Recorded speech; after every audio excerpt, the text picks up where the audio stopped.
Hello, welcome back guys. আমাদের নতুন blog ভিডিওতে আপনাদের সবাইকে স্বাগতম জানাচ্ছি। আজকে আমাদের ব্লগ ভিডিওতে আপনাদের আমাদের দেখাবো আমাদের উপজেলা পরিষদ এবং উপজেলা পরিষদের কিছু দৃশ্য। তো চলুন আমাদের ভিডিওটা শুরু করা যাক। আমাদের এটা হলো আমাদের শার্শা উপজেলায় উপজেলা পরিষদ।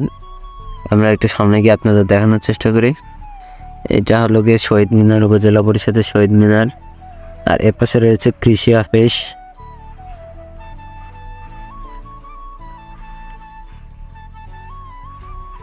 আমাদের সামনে দেখা যাচ্ছে যে সেই উপজেলা পরিষদটা দেখা যাচ্ছে,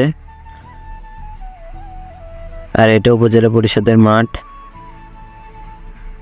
আর সামনে কিন্তু রয়েছে বিআরডিবি অফিস। আর এটা হলো গিয়ে উপজেলা প্রশাসনিক ভবন। আর আমাদের এই পাশে আমরা একটু পরে যাবো, আমরা আবাসিক এলাকায় যাবো। এর পরে সেখানে একটা পার্ক রয়েছে, সেই পার্কটা আপনাদের দেখাবো।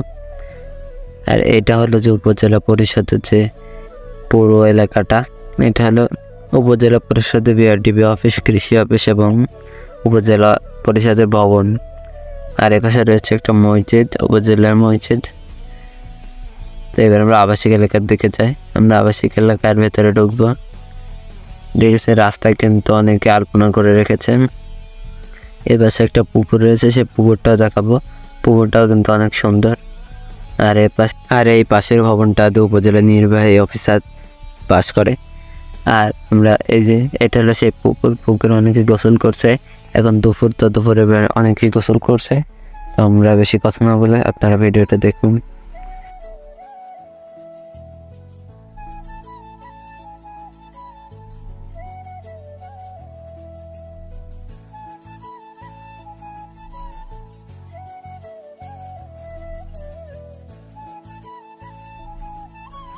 তো আমরা পুকুর দেখা হয়ে গেলে এবার আমরা যাব পার্কের উদ্দেশ্যে। তো পার্কের উদ্দেশ্যে রওনা হয়ে গেলাম। পার্কটি বেশি বড় না, আবাসিক এলাকার তো এটা সরকারিভাবে বানানো হয়েছে, এতে কোনো মূল্য লাগে না, এটা ফ্রি। তো আমরা পার্কের দিকে যাই, দেখি পার্কটা কে নির্মাণ করেছে। তারপর পার্কের দিকে চলে আসলাম। তারপর পার্কের সামনে কিন্তু চলে এসেছি। দেখার পেলা যে পার্কটি কে নির্মাণ করেছে। পার্কটা নির্মাণ করেছে যেন আফিলউদ্দিনকে অনেকই ধন্যবাদ, কারণ এই যে ছোট পার্কটা নির্মাণ করে দিয়েছে, ছোট বাচ্চারা এখানে এসে খেলতে পারে ফ্রিতে।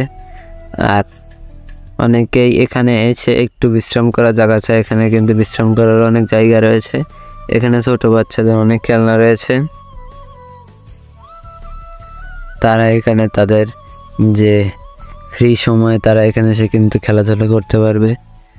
এখানে কিন্তু বড়দের বসার জায়গা রয়েছে। এপাশে 2টা দোলনা, 4টা দোলনা এবং একটা বসার জায়গা রয়েছে। সেখানে বড়রা কিন্তু বসতে পারবে, বসে তাদেরকে পর্যবেক্ষণ করতে পারবে। আর এখানে যে এনভায়রনমেন্টটাও ছিল অনেকই অসাধারণ। এমনই ভিডিও পেতে আপনারা সবাই আমাদের চ্যানেলটি সাবস্ক্রাইব করে রাখবেন এবং কমেন্টে বলবেন নেক্সটে কোন জায়গায় যাওয়া যায় এবং কোন জায়গার ভিডিও বানানো যায়। তো আল্লাহ হাফেজ। এই পর্যন্ত দেখা হবে কোনো অন্য কোনো ভিডিওতে। সে পর্যন্ত ভালো থাকবেন সবাই।